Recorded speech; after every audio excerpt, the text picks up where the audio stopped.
Okay, students, we're going to be going over a couple of the practice problems that go along with the lesson and guided notes on rhombi and squares. I'm going to go through number 2 and number 3 in this video, and then honor students, you should also continue to watch for going over number 5. On-level students, you don't need to watch that part. Alright, so let's look at number 2. You're told that quadrilateral ABCD is a rhombus, so we already know it's a rhombus. Find each value or measure. And we're told that AB equals 2x plus 3. So I'm just going to write 2x plus 3 right up there for AB. Okay? And next I'm told that BC is x plus 7. So BC over here is x plus 7. And then I'm asked to find CD. This is my unknown. Well, because it's a rhombus, I know that all 4 sides are congruent. So I know these all equal each other. So based on that information, I can set AB equal to BC, and I know that they're both also equal to CD. So I'll start out by saying 2x plus 3 equals x plus 7. I'll subtract x from both sides to get x plus 3 equals 7. And then I'll subtract 3 from both sides, and I get x equals 4. But I'm not done. I wasn't asked what x is. Remember, this is why it's so important to know what you're being asked. I was asked what CD is. CD equals AB and BC. So I just need to pick one of them, either AB or BC, and plug the 4 back in. So I'll pick BC. That one looks like it's easier because all I have to do is add 4 to it. So if I say BC equals CD, and then I can substitute x plus 7 in for BC, and then I'll put the 4 in for x. So 4 plus 7 equals CD, and CD is going to equal 11. All right, next let's look at number 3, which is a proof. I know they're everyone's favorite are the proofs. Okay, it might be being a little sarcastic there. Okay, so let's read through it, and then we're going to start marking things. Write a 2-column proof to prove that if ABCD is a rhombus,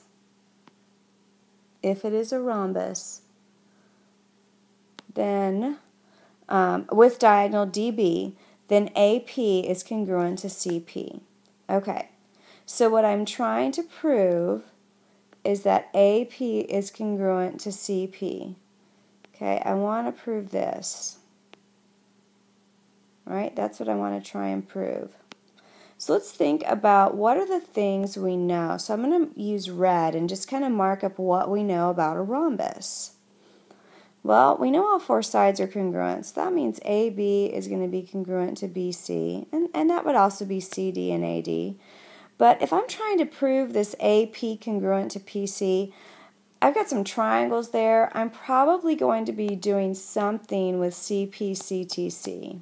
So that means I need to prove triangles congruent. And remember, my 4 methods of proving triangles congruent are SAS, SSS, AAS, and ASA.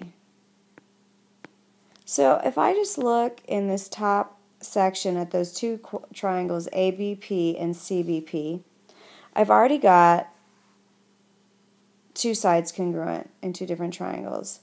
Next, I know that BP is going to be congruent to itself based on the reflexive property. And third, I know that this angle ABP has to be congruent to CBP because in a rhombus, the diagonals bisect the angle. So that is an angle bisector there. So by SAS, I can prove that the triangles are congruent, and then I can prove that the parts of the triangles are congruent. So that's how I'm going to set up my proof. I find it so much easier if you don't have a picture to draw one And then once you have it, start marking it up with the information that you know. So I will have my statements and my reasons. So first is just that ABCD is a rhombus, and that's the given. Next, I know that AB is congruent to BC. Right? Those are my red marks. And that is the definition of a rhombus. All sides are congruent. Right? Third, I know that BP is congruent to itself. And that's the reflexive property. Fourth, and I need to be specific on these angles. Angle ABP is congruent to angle CBP. And that is because diagonals on a rhombus bisect angles. Okay? I can now say that triangle ABP is congruent to triangle CBP, and I just proved that with SAS. And then finally I can say AP is congruent to CP, and that's by CPCTC. Remember, CPCTC is corresponding parts of congruent triangles are congruent. All right, on-level students, you can just go ahead and stop the video here and do 1 and 4 on your own. Honor students, you should watch as I go over number 5. Okay, looking at number 5, we're given a set of vertices and we're asked to determine whether parallelogram QRST is a rhombus, rectangle, or a square, and to list all that apply and explain. So there's a few ways that we can go about this. One, we know it's a parallelogram, so I already know then that the opposite sides are parallel, which means I don't need to find the slopes of all the sides on the outside because it is a parallelogram. What I can do is I just learned that for a rhombus, the two diagonals will make a right angle. So in this case, I would have a diagonal from Q to S and from R to T.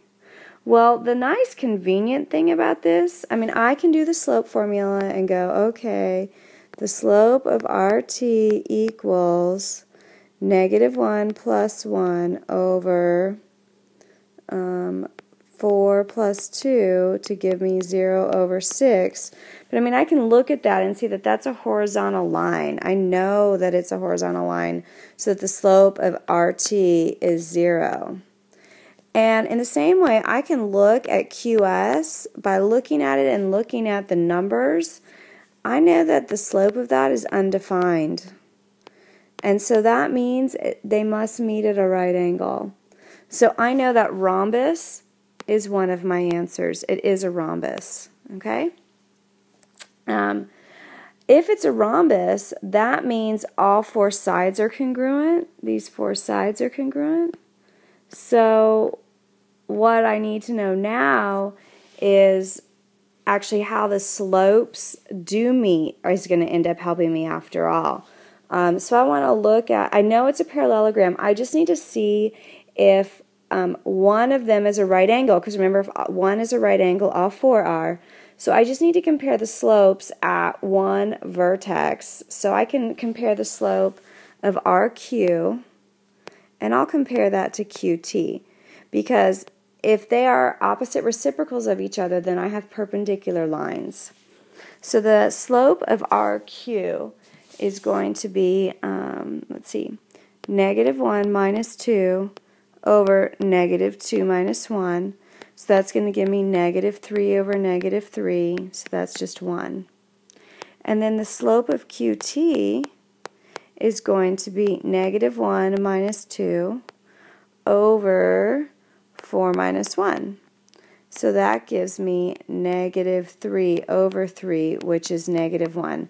And those two slopes are negative reciprocals of each other, which tells me that RQ is perpendicular to QT. And again, if one angle is a right angle in a parallelogram, all four are right angles. So my sides are equal and I have 4 right angles. That makes it a square. But it's also a rectangle, because remember, a square is a type of rectangle. So as long as it's a parallelogram with all 4 right angles, it's also a rectangle. So it's actually all 3. And it's based on those various theorems that I just mentioned. And that would be in your explanation. It would be, you know, if one angle is a right angle, all 4 are. So that makes it a rectangle. Because the diagonals meet at a right angle, that makes it a rhombus, which means all sides are equal, so that also makes it a square. So you would say something like that in your explanation. All right, see you in class.